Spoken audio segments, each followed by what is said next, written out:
Hey, what's up YouTube? So recently I've been asked if I could do a video explaining how to do a 2-bit carve on the X-Carve using Easel. Now I typically use V-Carve, which will allow you to do several tool bits on one carve. I've done up to 5 or 6 tool changes. And a lot of the people who start off with the X-Carve, they use Easel. So in this video I'm going to show you how to do that.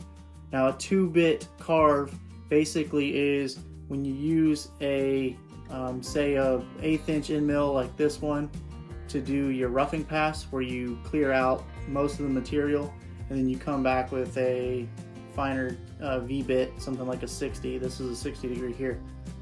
So I'm going to show you how to set it up in Easel on a very basic carve, and steps that I take to ensure that whenever I swap out the tool bit that I don't lose my homing position and that my carve lines up once I go to run the second and final detail pass.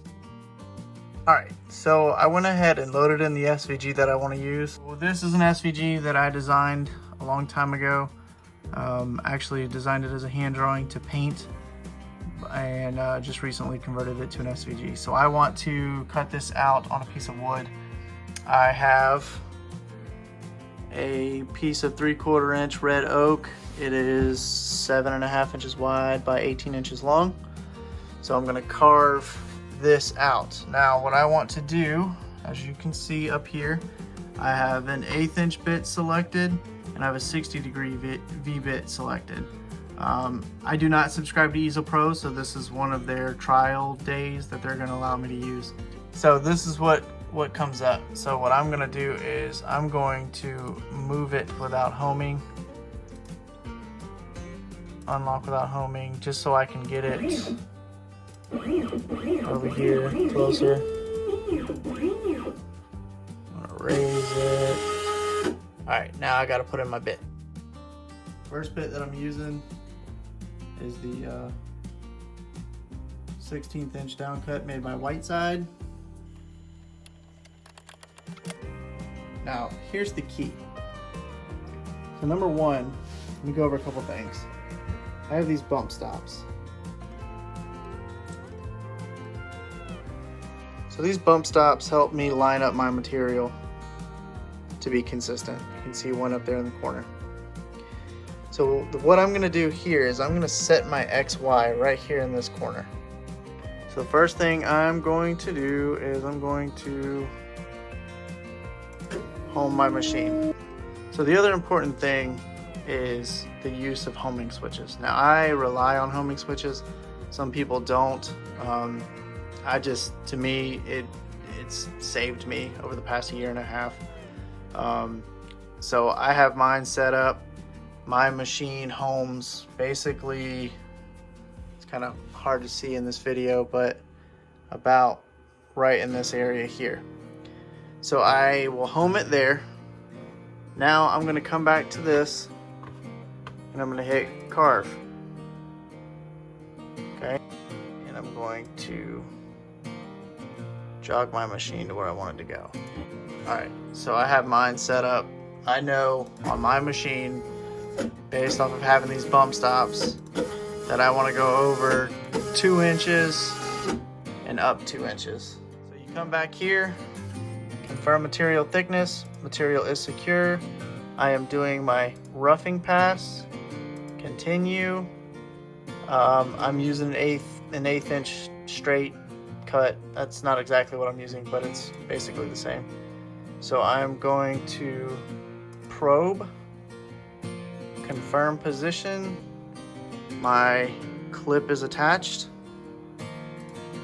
and I'm going to come here and touch is green, touch plate is in place, start probing.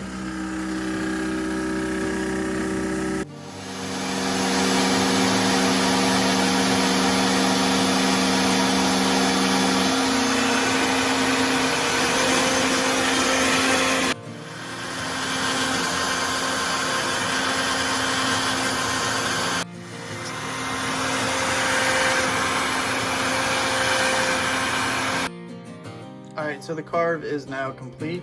So I'm just gonna raise my bit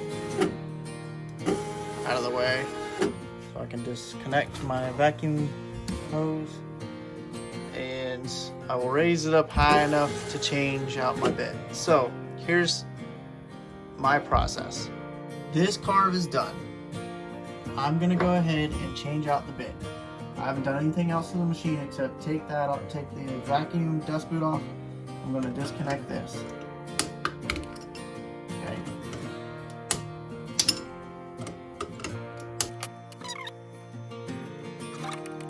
So now the next step for me is to come back here.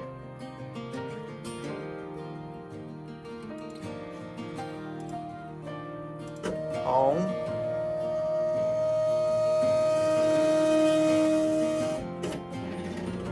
So my machine's rehoming.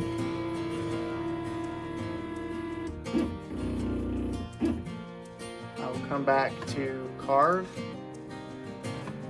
confirm material thickness, and then I'm going to select detail pass. Continue. This is what I'm using. Both bits are correct. And then I'm going to go to the probing screen. So I will, same process, over 2, up 1. And I do this so I can ensure that I am Z probing in the same spot every time. So I'll lower my bit.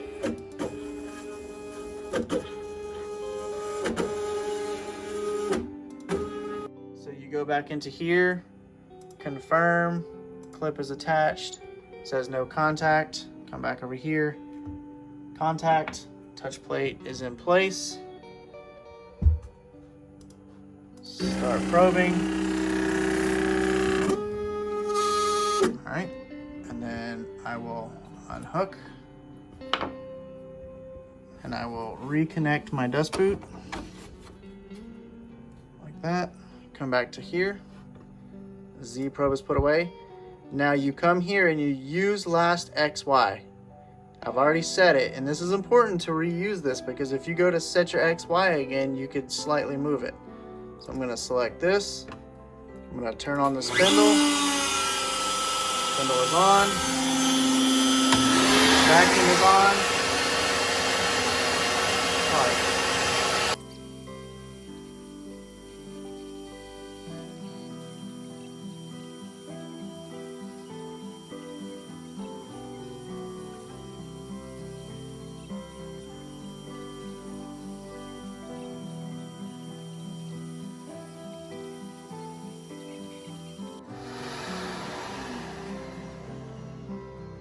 Alright, I'm going to raise the bit. I'll remove this, and then I'm just going to move the machine out of the way. And we will look and see how it did. Alright, so far seems pretty good. You can see right there. I think that was actually from the roughing pass. But a little sanding will clean that up.